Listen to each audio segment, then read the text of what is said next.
Now we start with the second chapter of 6th standard, computer languages. What do you mean by language? Language is a medium to express our views and feelings.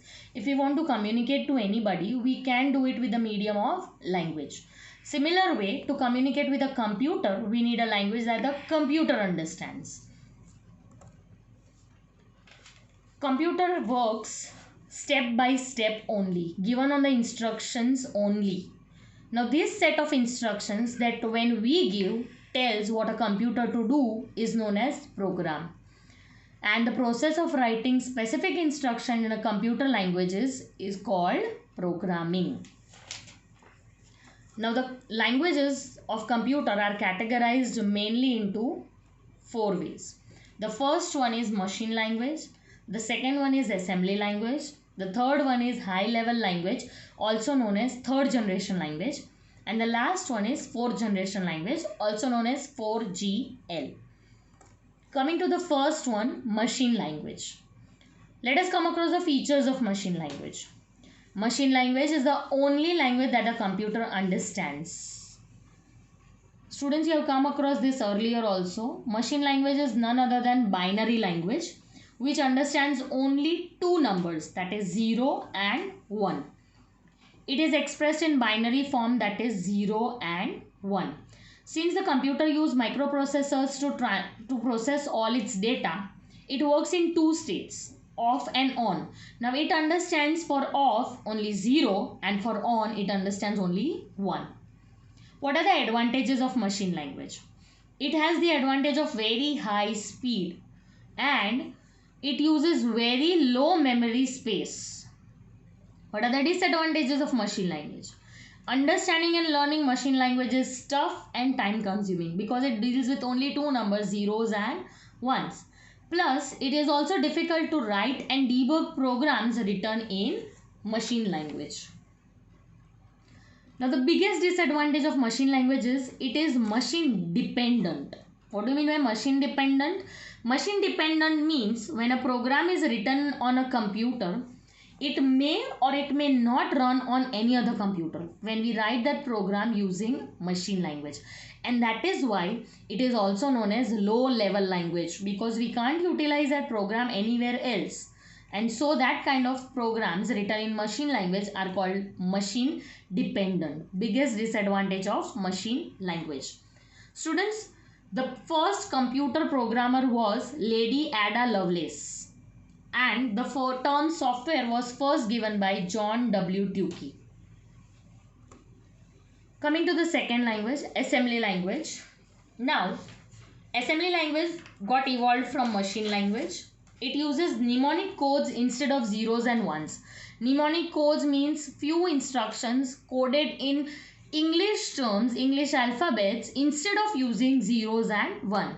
Here such example is given. The code for add. If you want to add two numbers, in binary language it means 0010. But in assembly language, when you are writing a program and if you want to add, you can directly write the term ADD, the mnemonic code ADD. A computer understands only machine language, and so the program written in assembly language are again need to be converted into machine language. Now when we convert these programs written in assembly language into machine language, we need a translator. The translator used for assembly language is known as assembler. The job of the assembler is to convert a program written in assembly language into machine language. Now when you write a program in assembly language, it is called the source program. And once when the program that you have written gets converted into machine language, it is called the object program. The program that you have written in assembly language is called source program. And the program that gets converted into machine language, zeros and ones, it is called the object program. Again, what is a major disadvantage of assembly language? It is also machine dependent. Like I told earlier, machine dependent means that program written in assembly language may work on one particular machine but may or may not work on other machine. And so that is why assembly language was also regarded as low level language. The next language that we come across is high level language. Now the major advantages of high level languages, it is simple and user friendly language. It uses simple English terms, alphabets, and it also uses mathematical operators. The biggest advantage of high level languages, it is machine independent. If a program written using high level language in one machine can easily work on any other machine. So it does not depend on machine. Examples of high level language are C, C++, Java. Now again the problem that turns up is the program written in high level languages are not understood by the computer. So you need to convert it into machine language. To do this we use translator programs.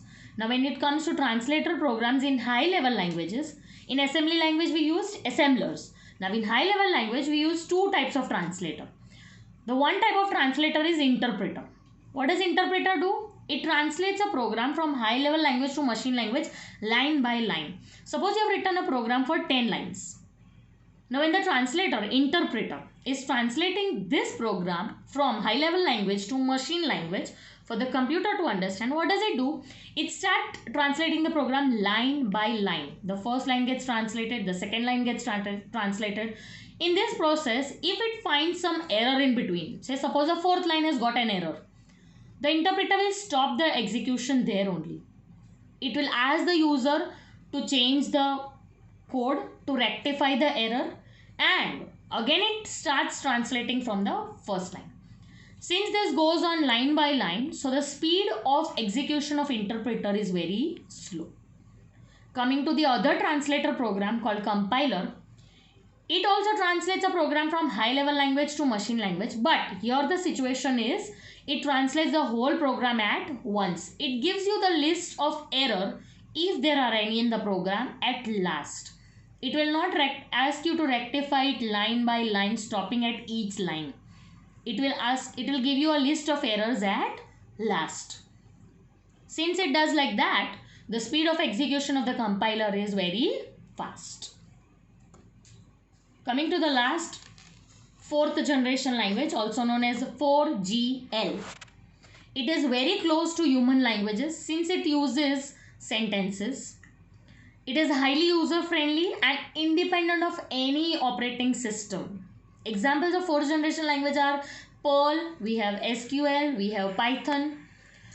It has got very high speed of execution and it has been designed to reduce the level of programming efforts. Minimum efforts from the user to obtain any information. Since it is very highly user friendly and since it is very close to human languages, learning fourth generation language becomes very easy for the programmers. Designed to reduce time and cost of software development, in 4GL the user has to specify only the required output they want, while the computer determines the sequence of instruction that will accomplish those results. And that is why it is also known as application development tool. Now students, when we are dealing with all these languages, when we write a program in any of these languages, we need to follow few rules. Now these rules govern how your program is going to work. These rules are called syntax. Syntax are the rules for governing the formation of statements in any programming language. Thank you.